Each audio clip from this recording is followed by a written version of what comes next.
très chers compatriotes, le spectacle U2 auquel nous assistons aujourd'hui est l'image nauséabonde des institutions illégitimes mises en place après les hold-up électoraux de janvier 2019 traduisent une théâtralisation inacceptable de la vie politique et le mépris total de l'intérêt général.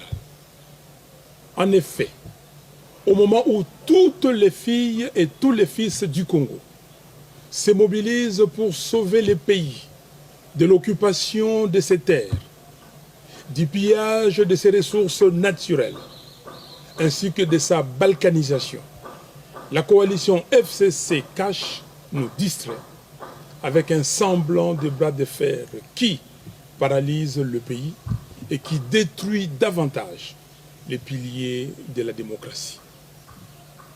Leur stratégie consiste à donner l'impression qu'ils sont en conflit, alors qu'en réalité, ils entretiennent la diversion pour contourner le vrai problème qui se pose au pays, notamment la précarité de la situation économique et la misère noire dans laquelle croupit le peuple congolais.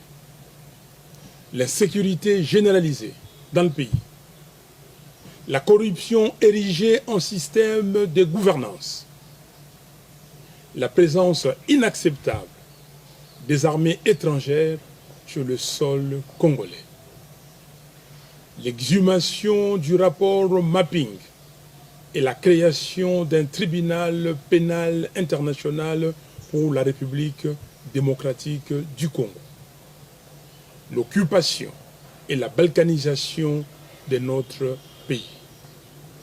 Mes très chers compatriotes, voilà pourquoi, dans leur message au peuple congolais du 15 octobre courant, nos évêques nous encouragent en disant, je cite, « L'heure de nous mettre debout et de marcher dans la lumière a sonné.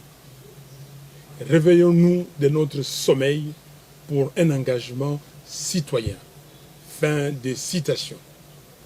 Mes très chers compatriotes, Monsieur Joseph Kabila et Monsieur Félix Tshisekedi se disputent le pouvoir qu'ils ont confisqué au peuple.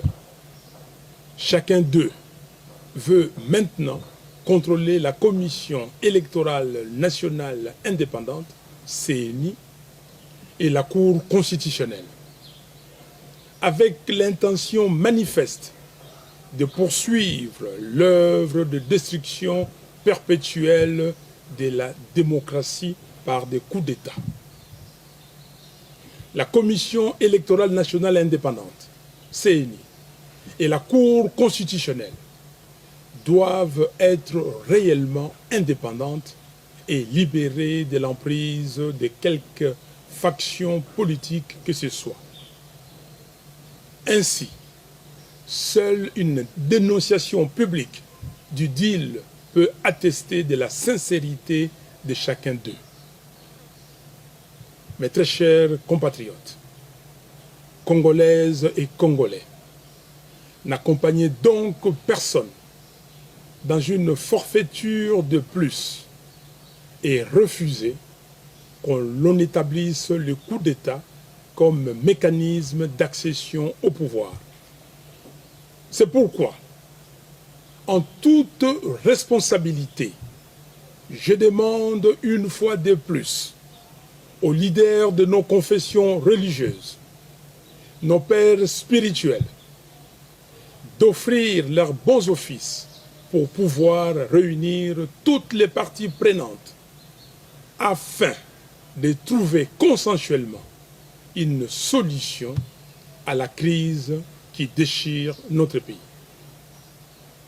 Au président des pays membres de la SADC, je les prie de s'engager à accompagner les leaders religieux congolais dans la recherche d'une solution à la crise congolaise. aux membres de la communauté internationale. Je les exhorte à se ressaisir afin d'aider les Congolais à retrouver une stabilité pérenne pour le pays et pour la région, au travers de la mise en place des institutions légitimes, gage du développement. Que vive la République démocratique du Congo, que vive son vaillant peuple. Je vous remercie.